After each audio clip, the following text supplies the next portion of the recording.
जय हिंद। आज की इस वीडियो में हम देखने वाले हैं कि सूचना का अधिकार अधिनियम का धारा 2।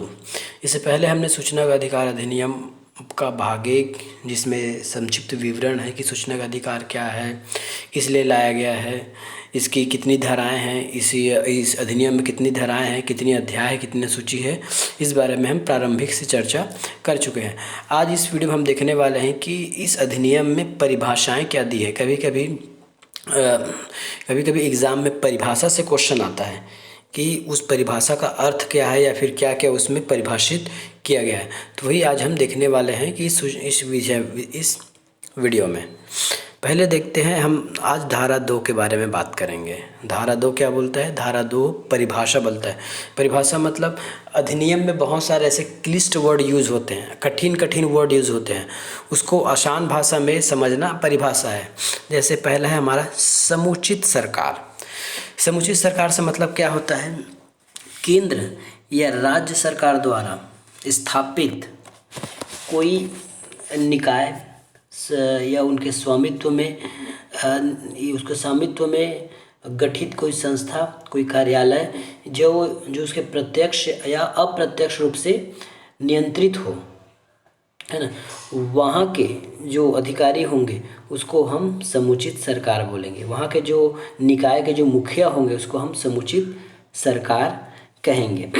फिर समझ लीजिए, समुचित सरकार का अर्थ है कि केंद्र या फिर राज्य द्वारा गठित कोई सरकारी संस्थान या प्राइवेट जो उसके प्रत्यक्ष नियंत्रण या फिर अप्रत्यक्ष नियंत्रण में है, वहाँ के प्रमुख को हम समुचित सरकार कहेंगे। दूसरा है केंद्रीय सूचना आयोग। इस अधिनियम में 2 प्रकार के आयोगों की बात की गई है, एक केंद्रीय सूचना आयोग और दूसरी होती है राज्य सूचना आयोग। ये इन दोनों का मुख्य कार्य है कि द्वितीय अपील को देखना या फिर सूचना के अधिकार अधिनियम के अंतर्गत संपूर्ण अधिकारियों को कंट्रोलिंग करना। तो केंद्र से संबंधित कार्य केंद्र सरकार केंद्रीय सूचना आयोग करता है और राज्य से संबंधित कार्य राज्य सूचना आयोग करता है। क्वेश्चन में पूछा जाता है कि इस अधिनियम में कितने प्रकार के आयोगों की गठन किया गया है, ऐसा क्वेश्चन आ चुका है। इसमें एक ऑप्शन रहता है जिला सूचना आयोग। तो जिला सूचना आयोग का गठन नहीं होता। सूचना अधिकार अधिनियम में केवल 2 प्रकार के आयोगों की गठन की बात की गई है, केंद्रीय सूचना आयोग और राज्य सूचना आयोग। इसके बाद आता है मुख्य सूचना आयुक्त और सूचना आयुक्त। अब जैसे आयोग की गठन की गई है तो इस आयोग में कोई आयुक्त होगा, उसमें उपायुक्त होंगे। इस प्रकार राज्य में भी कोई आयुक्त होगा और उसके अन्य आयुक्त होंगे। तो मुख्य सूचना आयुक्त जो केंद्रीय सूचना आयोग या राज्य सूचना आयोग का प्रमुख होगा, प्रमुख कार्यकारी होगा।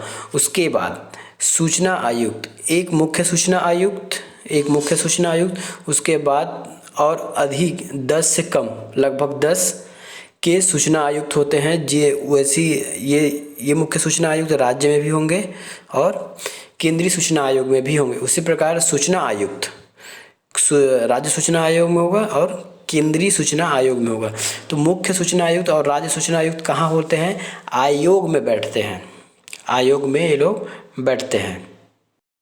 अब हम सक्षम प्राधिकारी के रूप में को समझते हैं। सक्षम प्राधिकारी होता क्या है? सक्षम प्राधिकारी भी एक मुखिया है। इसको हम 3 तरह से देखते हैं। यदि किसी लोकसभा या राज्य की विधानसभा या किसी संघ राज्य क्षेत्र के सभा की विधानसभा की दशा में अध्यक्ष और राज्यसभा के किसी भी राज्य विधानसभा की दशा में सभापति सक्षम प्राधिकारी होगा। मतलब लोकसभा राज्य विधानसभा के जो सभापति होगा वो वहाँ का सक्षम प्राधिकारी कहलाया जाएगा। उस निकाय का सक्षम प्राधिकारी।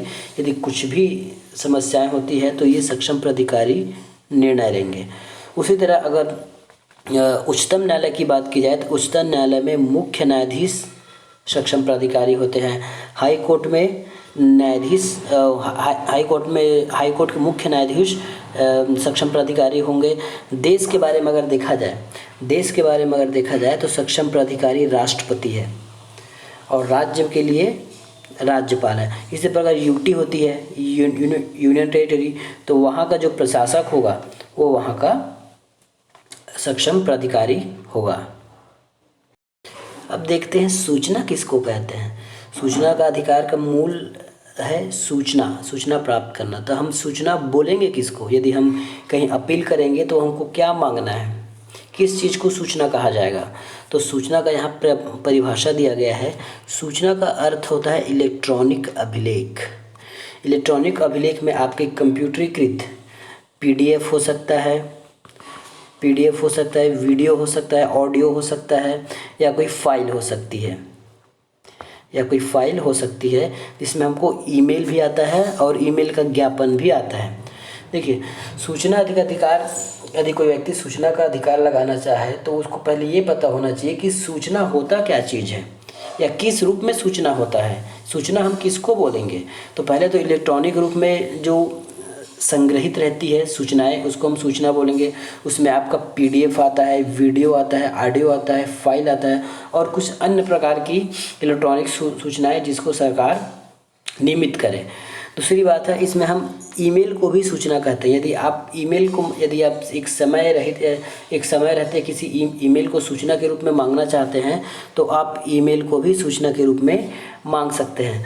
उसके अलावा मत मतलब अपना जो मत दिया जाता है, अपना मत या सलाह या प्रेस विज्ञप्ति, जैसे कोई सरकारी कार्यालय किसी कार्य के लिए प्रेस विज्ञप्ति निकालता है, सूचना निकालता है, उसको भी हम सूचना के अंतर्गत रखे हैं।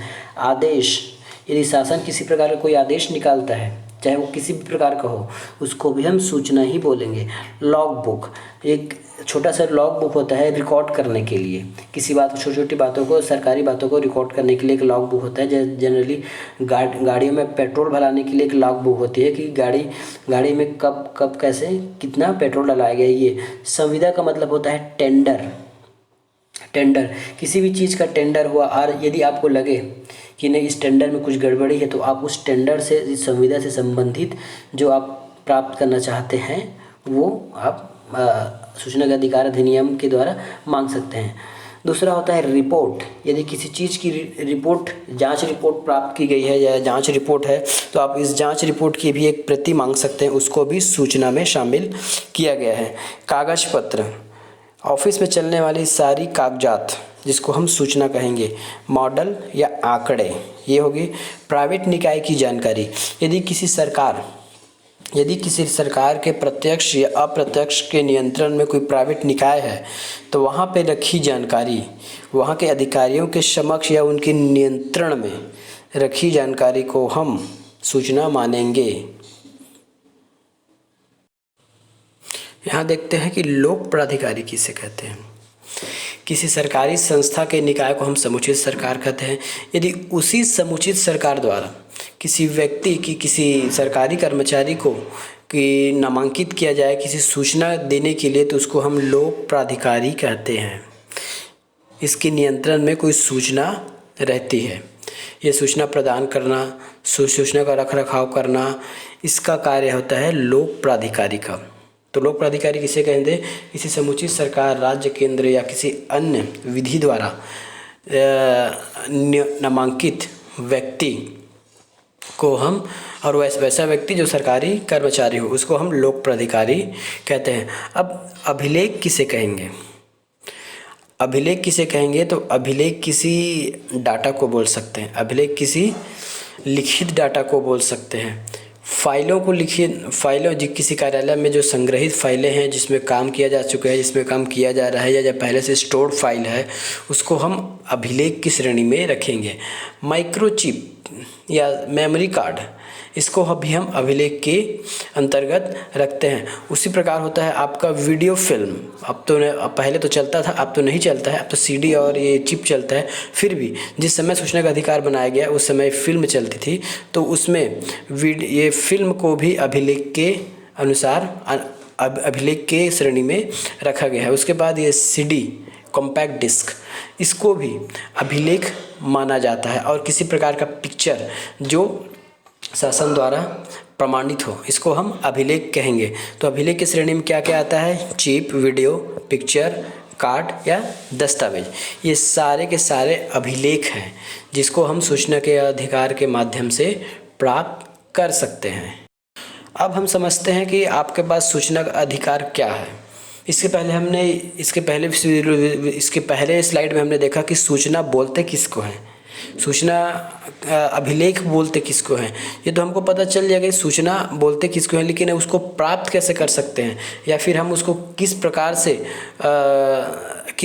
से अपने स्वामित्व में रख सकते हैं। यदि कोई सूचना का अधिकार करना चाहे, यदि कोई व्यक्ति सूचना का अधिकार की अंतर्गत प्राप्त अधिकार को उपयोग करना चाहे तो वो सूचना को किस प्रकार प्राप्त कर सकता है, किस रीति से प्राप्त कर सकता है और कैसे प्राप्त कर सकता है, इस चीज़ को हम अभी देखेंगे। अब हम देखते हैं कि सूचना का अधिकार यदि आपने लगाया तो आप किस प्रकार और कैसे उस सूचना को प्राप्त कर सकते हैं। तो पहले तो है आप किसी दस्तावेज का परीक्षण कर सकते हैं। अब दस्तावेज के अंदर क्या क्या आता है मैं आपको ये बता चुका हूँ। दस्तावेज के अंदर आपका आता है कोई फाइल आती है, अभिलेख आता है, पिक्चर आती है, वीडियो आती है, ऑडियो आती है, ये सब दस्तावेज के अंदर आते हैं। तो यदि आप सूचना का अधिकार अधिनियम के अंतर्गत अधिकार लगाए हैं तो आप दस्तावेज का प्रिंट आउट नहीं लेना चाहते, केवल देखना चाहते हैं, तो आप उस फाइल को देख सकते हैं, उस ऑडियो को सुन सकते हैं, उस अभिलेख को देख सकते हैं, वीडियो को देख सकते हैं, और जो भी वहाँ डाटा रहेगी, जो भी सूचना के अधिकार के अंतर्गत जो भी है उस डाटा आपके पास है, यदि वो डाटा इलेक्ट्रॉनिक रूप में है, किसी कंप्यूटर में है, तो आप उस कंप्यूटर के माध्यम से उस डाटा को देख सकते हैं, सुन सकते हैं, समझ सकते हैं। दूसरा तरीका होता है जानकारी की प्रतिलिपि लेना। यदि आप कोई फाइल है, कोई रजिस्टर है, इसकी आप प्रतिलिपि लेना चाहते हैं। मान लिया आप कोई एग्ज़ाम भरे हैं, आपने कोई एग्ज़ाम को फॉर्म भरा, आपने एग्ज़ाम क्लियर भी किया, लेकिन आप पास नहीं हो पाए, लेकिन आपको लगता है नहीं मैं पास होने योग्य क्वेश्चन बना के आया हूँ, आपको डाउट है, तो आप उस क्वेश्चन पेपर का प्रतिलिपि ले सकते हैं। याद रखिए सूचना का अधिकार अधिनियम के अंतर्गत आप किसी भी ओरिजिनल डाटा को नहीं मांग सकते, केवल उसकी एक प्रतिलिपि आपको दी जाती है बिना कोई काट छाँट किए। आप क्वेश्चन पेपर मांगेंगे तो आपको ये क्वेश्चन पेपर आपको नहीं मिलेगा, इसकी प्रतिलिपि मिलेगी, इसकी एक फ़ोटो कॉपी मिलेगी। जितनी आप संख्या में मांगना चाहें उतनी प्रति आपको मिलेगी, लेकिन ओरिजिनल डाटा आपको नहीं दिया जाता किसी भी सूचना में, चाहे फाइल हो, ऑडियो हो, वीडियो हो, चिप हो, जो भी हो, वो जिस प्रकार वो देय योग्य माध्यम हो। अब जैसे मान लेते हैं कोई डाटा चिप में है, सरकार के नियंत्रण किसी चिप में वो डाटा है, तो आप उस चिप को सूचना के अधिकार के अंतर्गत नहीं मांग सकते, केवल इस चिप का प्रतिलिपि मांग सकते हैं। इस चिप को किसी और चिप में कॉपी करा के मांग सकते हैं, या इस चिप में जो भी दस्तावेज होगा इसको आप प्रिंट आउट करके मांग सकते हैं। इस चिप को या फिर ओरिजिनल डाटा को आप नहीं मांग सकते। दूसरा होता है प्रमाणित नमूने लेना। प्रमाणित नमूने लेने का मतलब ये है यदि इस डाटा को, यदि आपके एग्ज़ाम क्वेश्चन पेपर को आंसर शीट को यदि आप चाहते हैं तो इसकी फ़ोटोकॉपी की जाएगी और उस पर एक सक्षम प्राधिकारी सील लगाएगा, अपना रबर सील। इसकी डाटा में कोई छेड़छाड़ नहीं करेगा कि आपने क्या लिखा है, कैसे लिखा है, अपने तरफ से कुछ नहीं करेगा, केवल इसमें एक सील लगाएगा और इसको अभी प्रमाणित करके आपको दे देगा। अगला आता है इलेक्ट्रॉनिक दस्तावेज का प्रिंट आउट लेना या चिप में लेना। इलेक्ट्रॉनिक दस्तावेज का प्रिंट आउट लेना या चिप में लेना, अभी जो बताया हूँ आपको, यदि कोई डाटा कंप्यूटर में है तो आप उसका प्रिंट आउट ले सकते हैं या उसको चिप में ले सकते हैं। जैसे 10 पेज की फाइल है, किसी वो कंप्यूटर में स्टोर है। यदि वो डाटा कंप्यूटर में स्टोर है तो आप क्या करोगे, या तो उसका प्रिंट लोगे, या आजकल तो पेन ड्राइव का ज़माना है तो आप उसी डाटा को पेन ड्राइव में ले सकते हैं। उसका जो भी कॉस्ट जो भी हो आप उसको पेन ड्राइव में ले सकते हैं या फिर प्रिंट आउट ले सकते हैं। इस प्रकार से आप दस्तावेज या सूचना का अधिकार अधिनियम को उपयोग करके सूचना को प्राप्त कर सकते हैं। राज्य सूचना अधिकारी किसको कहेंगे? राज्य सूचना आयोग के अंतर्गत नामित अधिकारी। राज्य सूचना आयोग के अंतर्गत नामित अधिकारी को हम राज्य सूचना अधिकारी बोलते हैं, राज्य लोक सूचना अधिकारी बोलते हैं। उसी तरह प्रकार केंद्र में जो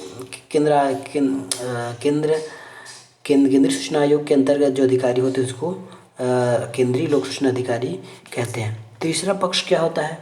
तीसरा पक्ष के बारे में समझते हैं। पर व्यक्ति सूचना या तीसरा व्यक्ति या तीसरा प्रकार का व्यक्ति सूचना। यदि सूचना के लिए अनुरोध करने वाले नागरिक से भिन्न कोई व्यक्ति सूचना के लिए अधिकार लगाता है तो हम उसको तीसरा पक्ष कहते हैं। मतलब यदि आपसे संबंधित कोई सूचना नहीं है और कोई तीसरा थर्ड पर्सन व्यक्ति उस सूचना को अधिकार के रूप में मांगता है तो हम उसको तीसरा पक्ष कहते हैं। आज के वीडियो में इतना ही, मिलेंगे नेक्स्ट वीडियो में। धन्यवाद।